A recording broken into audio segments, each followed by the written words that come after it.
Hello my dear friends, আপোনালোক সকলোকে পুনৰবাৰ মোৰ YouTube চেনেল লৈ স্বাগতম জনাইছো।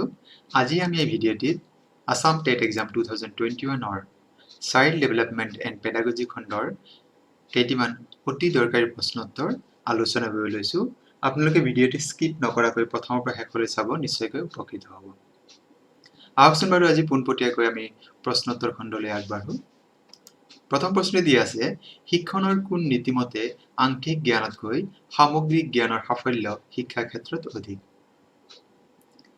এই প্ৰশ্নটিৰ বিকল্প হিচাপে আমাক যি দিয়া আছে অন্তৰ্দৰ্শন পদ্ধতি, প্ৰচেষ্টা আৰু ভুল পদ্ধতি, অনুবন্ধন পদ্ধতি আৰু ওপৰৰ আটাইকেইটা শুদ্ধ। ইয়াৰে ক বিকল্প যিটো দিয়া আছে অন্তৰ্দৰ্শন পদ্ধতি, সেই পদ্ধতিটোৰ এই নীতিৰ ওপৰত আধাৰিত। গতিকে ক বিকল্প যিটো আছে সেয়া শুদ্ধ উত্তৰ। দ্বিতীয় প্ৰশ্নলৈ আগবাঢ়িছো, এটি শিশুৱে প্ৰাথমিক স্তৰৰ জ্ঞান ক'ৰ পৰা আহৰণ কৰে? বিদ্যালয়ৰ পৰা, বাহ্যিক পৰিৱেশৰ পৰা, ধৰ্মীয় অনুষ্ঠানৰ পৰা, ওপৰৰ আটাইকেইটা শুদ্ধ। আমি জানো যে শিশু এটি প্ৰাথমিক স্তৰৰ জ্ঞান তেওঁ বিদ্যালয় যোৱাৰ আগতেই আহৰণ কৰে আৰু এইটো বাহ্যিক পৰিৱেশ যি আছে তাৰ পৰা তেওঁলোকে আহৰণ কৰে। গতিকে খ বিকল্পটো শুদ্ধ উত্তৰ হয়। পৰৱৰ্তী প্ৰশ্ন, বিকাশৰ মূল উপাদান কেইটা? ইয়াত আমাক বিকল্পসমূহ দিয়া আছে 2টা, 3টা, 4টা, 5টা আৰু ইয়াৰ শুদ্ধ বিকল্প হৈছে গ 4টা। বিকাশৰ মূল উপাদান 4টা। আহকচোন বাৰু উপাদান কেইটানো কি কি আমি জানি লওঁ। বিকাশৰ মূল উপাদান কেইটা হ'ল, প্ৰথম হৈছে বৃদ্ধি, গ্ৰোথ, দ্বিতীয়টো হৈছে পূৰ্ণতা প্ৰাপ্তি, মেচুৰেশ্যন, তৃতীয়টো হৈছে এক্সপেৰিয়েন্স আৰু চতুৰ্থটো হৈছে সামাজিক সঞ্চালন বা ছ'চিয়েল ট্ৰান্সমিশ্যন। গতিকে উপাদান কেইটা হয়তো আপোনাক কেতিয়া পৰীক্ষা দিব পাৰে যে নিম্নলিখিত কোনটো বিকাশৰ মূল উপাদান নহয়। আপোনাৰ ইয়াৰ 3টা দিলে, চতুৰ্থটো বেলেগ কিবা এটা উপাদান দিলে। গতিকে প্ৰথমতে হৈছে গ্ৰোথ, বৃদ্ধি, পূৰ্ণতা প্ৰাপ্তি, অভিজ্ঞতা আৰু সামাজিক সঞ্চালন। গতিকে growth, maturation, experience and social transmission এইকেইটা হৈছে বিকাশৰ মূল উপাদান। পৰৱৰ্তী প্ৰশ্নলৈ আগবাঢ়িছো, মণ্টেছৰী বিদ্যালয়ৰ প্ৰতিষ্ঠাপক গৰাকীৰ নাম কি? আমাক বিকল্প দি আছে ৰুচু, থৰ্ণডাইক, পেষ্টালজি আৰু মাৰিয়া মণ্টেছৰী। গতিকে ইয়াত আমি মনত ৰখা এটা সহজ উপায়, এই মণ্টেছৰী শব্দৰ লগত এই মণ্টেছৰী বিদ্যালয়ৰ যিজন প্ৰতিষ্ঠাপক তাৰ মিল আছে, তাৰ মানে ইয়াৰ শুদ্ধ উত্তৰটি হৈছে ঘ, মাৰিয়া মণ্টেছৰী যিটো আছে সেয়া শুদ্ধ উত্তৰ। পৰৱৰ্তী প্ৰশ্ন, অসমৰ প্ৰাথমিক শিক্ষা আইন কেতিয়া প্ৰণয়ন কৰা হৈছিল? ইয়াৰ শুদ্ধ উত্তৰ হৈছে 1926 চন, 1926। অসম প্ৰাথমিক শিক্ষা আইন 1926 চনত প্ৰণয়ন কৰা হৈছিল। পৰৱৰ্তী প্ৰশ্ন, নিম্নলিখিত কোনটো শৈশৱকালৰ বৈশিষ্ট্যৰ অন্তৰ্গত নহয়? ভাষাৰ বিকাশ, কৌতূহল পৰায়ণতা, আৱেগিক পৰিণত প্ৰাপ্তি আৰু পৰনিৰ্ভৰশীলতা। আমি সকলোৱে জানো যে শৈশৱকালৰ ভাষাৰ বিকাশ হয়, আৱেগিকভাৱে তেওঁলোক খুব কৌতূহল পৰায়ণ হয়, কিউৰিচিটি যিটো প্ৰত্যেকটো বস্তু জানিবৰ কাৰণে তেওঁলোকৰ যিটো আগ্ৰহ, পৰনিৰ্ভৰশীলতা তেওঁলোকে অন্যৰ ওপৰত নিৰ্ভৰশীল হয়।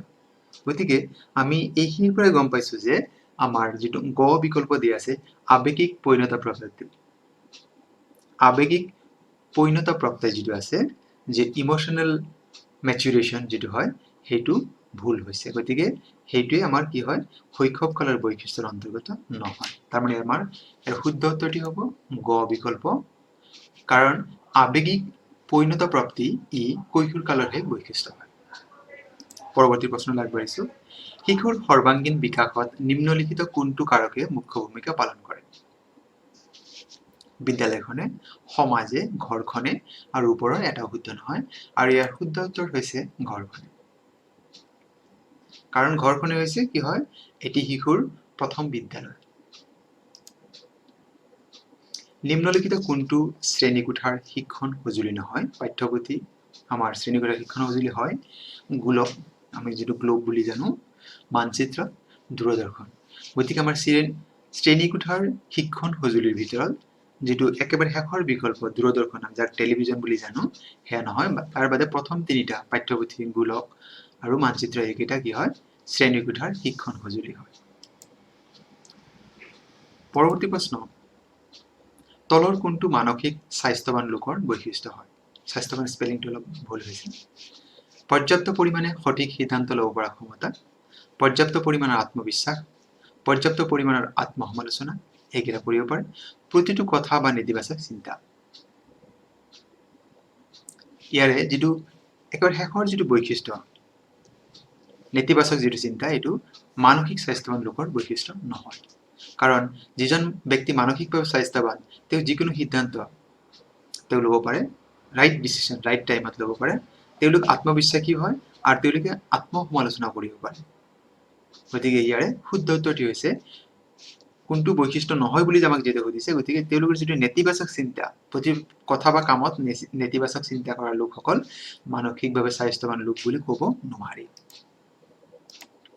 পৰৱৰ্তী প্ৰশ্ন উইলিয়াম কিলপেট্ৰিকে উদ্ভাৱন কৰা সামাজিক পটভূমিত শিক্ষাদান আৰু শিক্ষা গ্ৰহণৰ পদ্ধতিৰ নাম ইয়াৰ শুদ্ধ উত্তৰটি হৈছে প্ৰকল্প পদ্ধতি আমি যাক প্ৰজেক্ট মেথড বুলি জানো পৰৱৰ্তী প্ৰশ্ন শিশুৰ সৃজনী শক্তিৰ বিকাশ কোনটো কালত হয় আমি ক্ৰিয়েটিভ পাৱাৰ যেটা কওঁ বা ক্ৰিয়েটিভিটি ইয়াৰ বিকল্পসমূহ দি আছে কৈশোৰ কালত বাল্যকালত শৈশৱ কালত আৰু যৌৱন কালত ইয়াৰ শুদ্ধ বিকল্পটি হৈছে কৈশোৰ কালত পৰৱৰ্তী প্ৰশ্ন দলৰ প্ৰতি আনুগত্য নিম্নলিখিত কোন কালৰ বৈশিষ্ট্য বয়সন্ধিকাল বাল্যকাল কৈশোৰ কাল আৰু শৈশৱ কাল ইয়াৰ শুদ্ধ উত্তৰটি হৈছে বাল্যকাল খ বিকল্প যি দিয়া আছে শ্ৰেণীকক্ষৰ আকাৰ কেনে হোৱা উচিত what should be the shape of a classroom গোলাকাৰ বৰ্গাকৃতিৰ বৃত্তাকাৰ ওপৰৰ আটাইকেইটা শুদ্ধ ইয়াৰ শুদ্ধ উত্তৰটি হৈছে খ বিকল্প the shape of a classroom should be square size এই গোলাকাৰ হ'ব নালাগে বৃত্তাকাৰ হ'ব নালাগে গতিকে এই কি হ'ব লাগে বৰ্গাকৃতি পৰৱৰ্তী প্ৰশ্ন ধুমুহা আৰু উৎপীড়নৰ কাল বুলি ক'লে নিম্নলিখিত কোনটো কালক বুজায় বৃদ্ধকাল কৈশোৰ কাল বাল্যকাল আৰু শৈশৱ কাল আমি সকলোৱে জানো যে এই ধুমুহা আৰু উৎপীড়নৰ কাল বুলি ক'লে কৈশোৰ কালক বুজায় আৰু এই ধুমুহা আৰু উৎপীড়নৰ কাল বুলি এই শব্দটো ষ্টেনলি হলে ব্যৱহাৰ কৰিছিল কৈশোৰ কালৰ যি অৱস্থা সেই বৈশিষ্ট্য বুজাবৰ কাৰণে ষ্টেনলি হলে এই শব্দটো ব্যৱহাৰ কৰিছিল adolescence is the period of storm and stress আৰু এই কথাকাৰ তেখেতৰ গ্ৰন্থ adolescence নামৰ গ্ৰন্থত উল্লেখ কৰিছে পৰৱৰ্তী প্ৰশ্ন শিশুৰ বিকাশ নিম্নলিখিত কোনটো কাৰকৰ সৈতে আত্মসম্বন্ধীয় নহয় প্ৰশ্নটো হৈছে যে ইয়াৰ নিম্নলিখিত কোনটো কাৰকৰ সৈতে শিশুৰ বিকাশৰ লগত কোনো সম্পৰ্ক নাই প্ৰথমটি আছে অভিযোজন যেটা মোটিভেশন বুলি কওঁ শিক্ষণ লাৰ্নিং এককীকৰণ ই আমাৰ হয় এই প্ৰথম অ খ আৰু গ এই বিকল্পকেইটা শুদ্ধ হয় আত্মসম্বন্ধ নথকা বা কোনো ৰিলেশন নথকা এলিমেন্টসটো হৈছে পৃথকীকৰণ মানে সেপাৰেশন গতিকে ইয়াৰ শুদ্ধ উত্তৰটি হ'ব পৃথকীকৰণ এই কাৰকৰ সৈতে শিশুৰ বিকাশৰ আত্মসম্বন্ধনীয় নহয় পৰৱৰ্তী প্ৰশ্ন শিশুসকলৰ মাজত ব্যক্তি বৈষম্য বা ইন্ডিভিজুৱেল ডিফাৰেন্স আমি যদি দেখা পাওঁ এইটো দেখা দিয়াৰ মূল কাৰণ কি হ'ব পাৰে কেৱল বংশগতিৰ বাবে কেৱল পৰিৱেশৰ বাবে আৰ্থিক অৱস্থাৰ বাবে বংশগতি আৰু পৰিৱেশৰ বাবে গতিকে শুদ্ধ উত্তৰটি হৈছে ইয়াত বংশগতি এটা ফেক্টৰ হয় জেনেটিক্যালি আমি কওঁ আৰু এটা হৈছে এনভাইৰনমেন্ট গতিকে আমাৰ যেটো শেষৰ যেটো বিকল্প দি আছে বংশগতি আৰু পৰিৱেশৰ বাবে এইটোৱে শুদ্ধ উত্তৰ পৰৱৰ্তী প্ৰশ্ন কুঠাৰী আয়োগৰ মতে প্ৰাক প্ৰাথমিক শিক্ষাৰ সময়সীমা কিমান আৰু ইয়াৰ শুদ্ধ উত্তৰটি হৈছে ক বিকল্প যেটো আছে 1 পৰা 3 বছৰ বয়সলৈকে প্ৰাক প্ৰাথমিক শিক্ষাৰ সময়সীমা 18 নম্বৰ প্ৰশ্ন কোন চনত ইন্দিৰা গান্ধী ৰাষ্ট্ৰীয় মুক্ত বিশ্ববিদ্যালয় IGNOU Indira Gandhi national open university স্থাপন কৰা হৈছে ইয়াৰ শুদ্ধ বিকল্প হল 1985 চন 1985 পৰৱৰ্তী প্ৰশ্ন এজন শিক্ষকে কিদৰে প্ৰতিভা সম্পন্ন ছাত্ৰ ছাত্ৰীসকলক চিহ্নিত কৰিব পাৰে how can a teacher can identify the students having advanced IQ প্ৰতিভা সম্পন্ন যিখিনি ছাত্ৰ ছাত্ৰী আছে তেওঁলোকক কিদৰে চিহ্নিত কৰিব পাৰে প্ৰথম বিকল্প যে অন্য শিক্ষাৰ্থীৰ সৈতে থকা সম্পৰ্কৰ ভিত্তিত শ্ৰেণীকোঠাত সিহঁতৰ আচৰণ লক্ষ্য কৰি সিহঁতৰ পৰীক্ষাৰ ফলাফল চাই বা পাৰিবাৰিক তথ্যৰ আধাৰত গতিকে আমাক ইয়াৰ শুদ্ধ বিকল্প হৈছে শ্ৰেণীকোঠাত সেই প্ৰতিভাসম্পন্ন ছাত্ৰ ছাত্ৰীৰ এই আচৰণ তাৰ ওপৰত ভিত্তি কৰি শিক্ষক এজনে আইডেন্টিফাই কৰিব পাৰে আজিৰ ভিডিঅ'ৰ অন্তিম প্ৰশ্ন নিম্নলিখিত কোনটো শিক্ষণৰ ভিত্তি নহয় অভিৰুচন অভ্যাস বুদ্ধাংক আৰু খ আৰু গ দুইটাই শুদ্ধ গতিকে ইয়াৰ শুদ্ধ উত্তৰটি হৈছে